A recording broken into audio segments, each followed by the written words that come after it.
शरीर एक प्रेमकथा भाग 3. रात्रीच्या या रम्य नीरव शांततेत एक गोड मंजूळ आवाज कानावर पडला. तसा मगापासून अल्कोहोलच्या धुंदीत परत बुडालेलं त्याचं मस्तक झटक्यात स्थिर झालं. कारण या निर्जन निर्मनुष्य ठिकाणी एखाद्या पुरुषाचंच येणं विशेष नव्हतं, पण हा आवाज एका मुलीचा होता. आणि अगदी स्थिर, कसलाही संकोच, शंका किंवा भीती जी सामान्यतः परपुरुषासोबत बोलताना मुलीच्या मनात असते, तेही रात्रीच्या या समयी अशा एकांतात हे जरा पचनी पडण्यासारखंच नव्हतं. त्यानं आपली मान झटकन आवाजाच्या दिशेने वळवली तर ती 10-15 फुटावर उभी होती. तिला पाहताच त्याचं दचकणं स्वाभाविक होतं. त्याला लक्षात आलं की मगापासून रेल्वे रुळाच्या मध्ये घुटमळणारी आकृती हिची होती तर, पण एका सेकंदापूर्वी तर 50 फुटावर उभी दिसत होती. आणि आता चक्क इतक्या जवळ. त्याने किंचित मान पुढं झुकवत तिच्याकडे पाहिलं.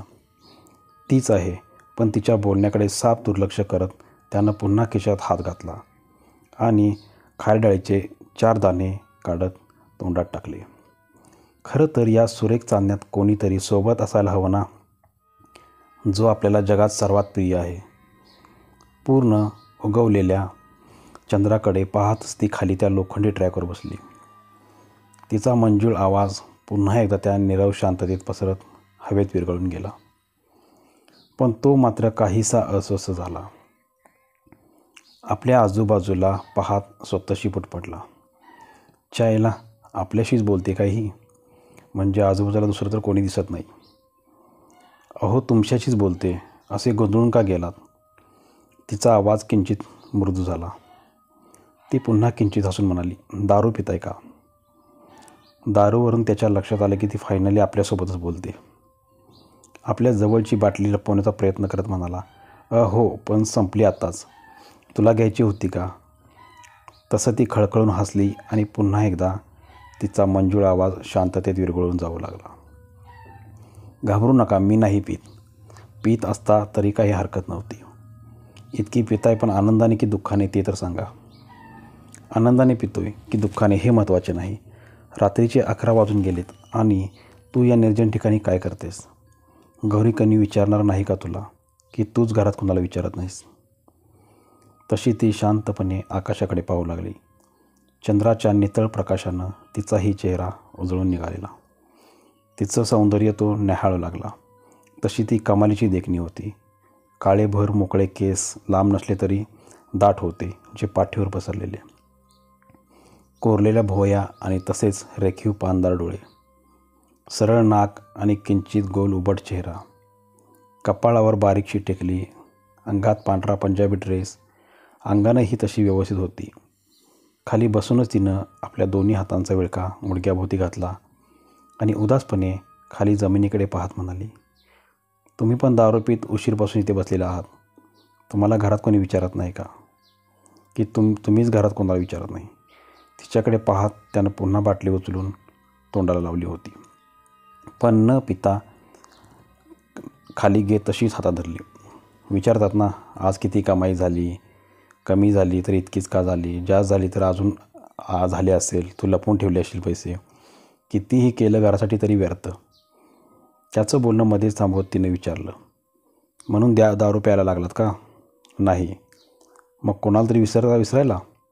तो किंचित उदास झाला. तशी ती हसून म्हणाली, म्हणजे तुमचा पण नॅशनल प्रॉब्लेम आहे तर? National problem? तो बुचकळ्यात पडला. तशी ती त्याच्याकडे पाहत म्हणाली, अहो नॅशनल प्रॉब्लेम म्हणजे आपल्या देशात जास्त मुलं व्यसनाधीन बनतात ते प्रेमभंग झाल्यामुळे. प्रेमात आलेलं दुःख विसरण्यासाठी. मग ती सवय जन्मभर लावून घेतात. हो, कारण मुलं खरं प्रेम करतात, मनापासून जीव लावतात म्हणून. त्याच्या बोलण्याचा राग आणि स्त्री जातीबद्दलचा तिरस्कार तिनं अलगद टिपला आणि म्हणाली, कोण जाणे खरं प्रेम मुलं करतात की मुली? तसंही तुमच्या म्हणण्याप्रमाणे केवळ मुलंच खरं प्रेम करतात तर. मुलींचे MMS बनवून तिला अख्ख्या जगासमोर उघडं करून कदाचित ते आपल्या खऱ्या प्रेमाची पोचपावती देत असावेत. बरोबर बोलते ना? त्याच्याकडे काहीच उत्तर नव्हतं. हातातली दारूची बाटली झटकन तोंडाला लावली. यावेळी मात्र त्याने 2-4 घोट घशाखाली ढकलूनच तिला बाजूला केले.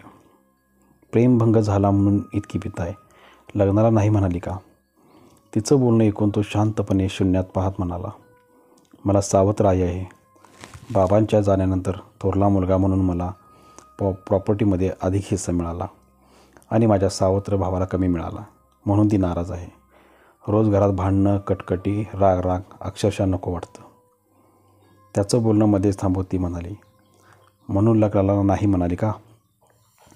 लग्न करूया म्हणते, पण वेगळं राहायला लागणार आणि मला माझं घर सोडायचं नाही. ती मोठा सुस्कारा सोडत म्हणाली, म्हणजे तुझ्याकडून आडले. तसं पाहिलं तर कोणीही मुलगी हाच विचार करेल ना.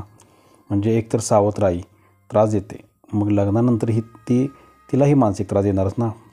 तिच्याकडे पाहत मनात पुटपुटला, चायला शेवटी ही पण पोरगी तिचीच बाजू घेणार.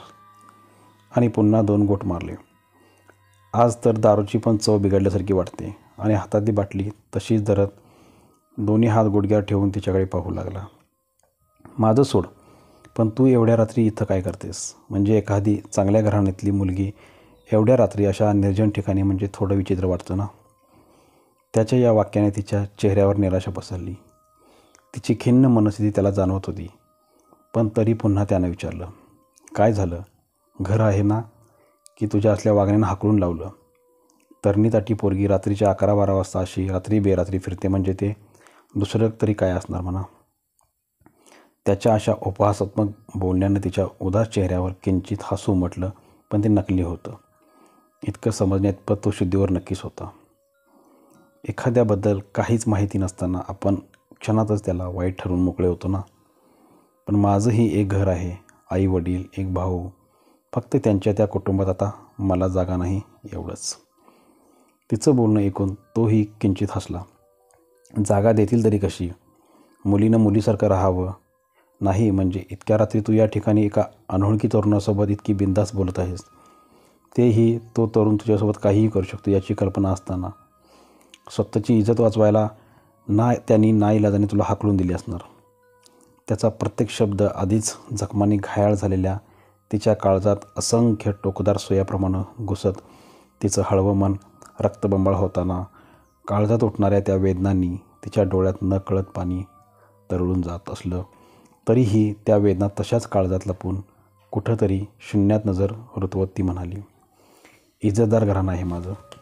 वडील मोठे बिझनेसमॅन आहेत, शहरात मोठा नावलौकिक आहे आणि भाऊही त्यांना बिझनेसमध्ये मदत करतो. खूप सुखी फॅमिली. बोलता बोलता ती थांबली. डोळ्यात तरळलेलं पाणी आता गालावर ओघळू लागलं होतं. तिचा कंठ दाटून आला होता. औंढा गिळतच ती पुढे म्हणाली, आता फक्त मी नाही त्यांच्या सुखी फॅमिलीमध्ये.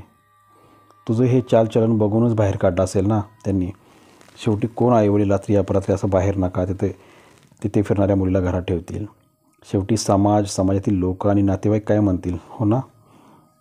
त्याच्या या काळीज भेदणाऱ्या शब्दांचा आघात तिच्या हळव्या मनात अगदी खोलवर होत होता. पण उदास दिसत असला तरीही ती अगदी शांत होती. कदाचित तिच्या मनात चाललेली घालमेल तिला आणखी निराशेत घेऊन जात होती. पण ती कोणतीच प्रतिक्रिया देत नाही हे पाहून त्याचंही धाडस वाढू लागलं.